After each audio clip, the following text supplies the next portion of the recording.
consciemment essayer de vous divider des autres.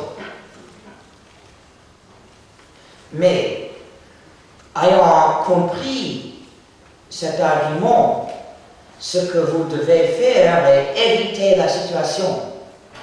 Ne pas vous mettre en position de tomber dans ce dilemme moral.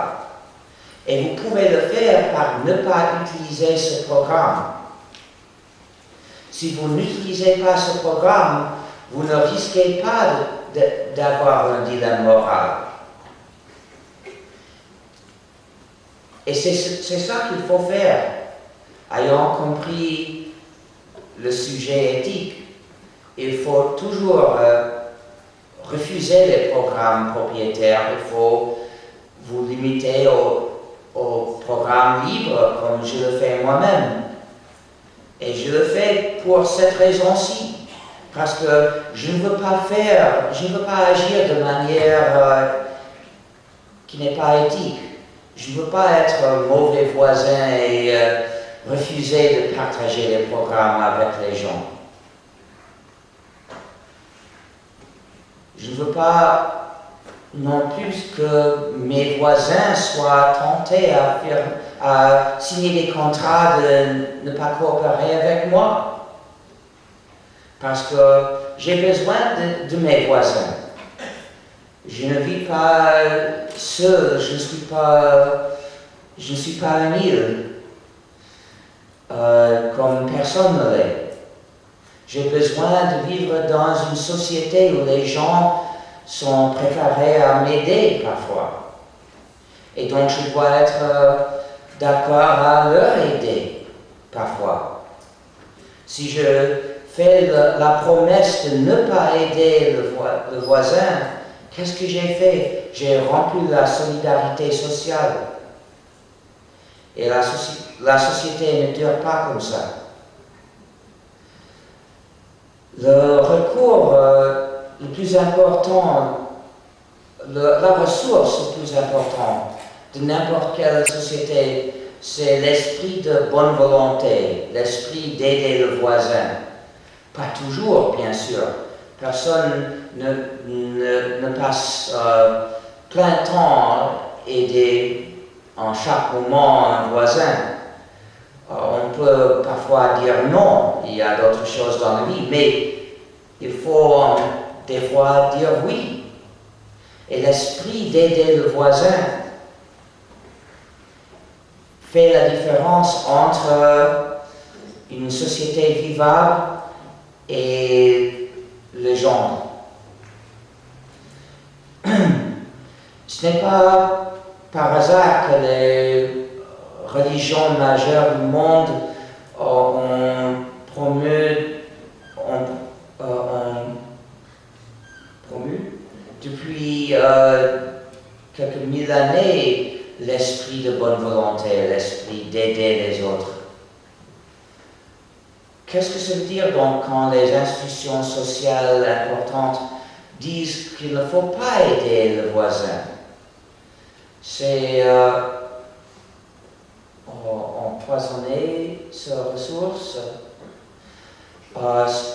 et la société ne peut pas le supporter. Et qu'est-ce que ça veut dire quand ils disent que partager avec le voisin, c'est être pirate? Ça veut dire qu'ils équivaut l'aide aux voisins à attaquer les navires. C'est le contraire de la moralité, parce qu'attaquer les navires est très très mauvais. Mais aider le voisin, c'est admirable. Et qu'est-ce que ça veut dire quand ils imposent des punitions de beaucoup d'années en prison pour avoir aidé le voisin? C'est un système de terreur. Combien de terreur est-ce qu'il faudra pour que les gens n'aident plus les gens? Est-ce que vous voulez vivre dans un tel état de terreur? Non. Regardez la loi de l'économie numérique. C'est quoi? C'est l'état de terreur. Et c'est comme ça que la liberté numéro 2 est essentielle.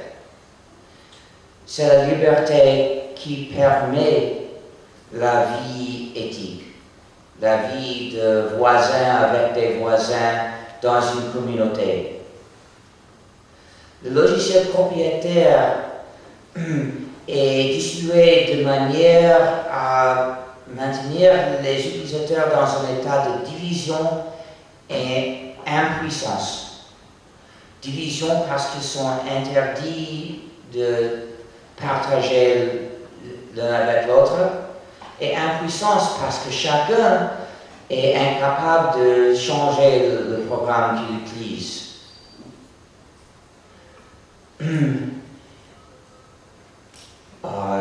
Divider et dominer, c'est la stratégie. Et c'est cette stratégie et cet état de division et impuissance que nous refusons dans le mouvement de logiciel libre.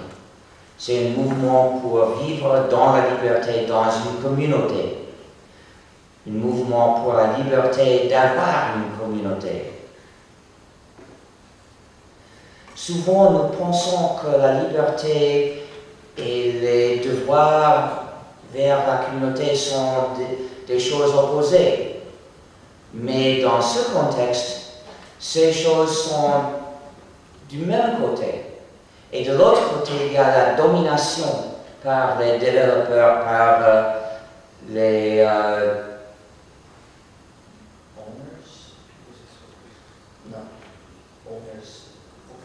par les propriétaires du logiciel.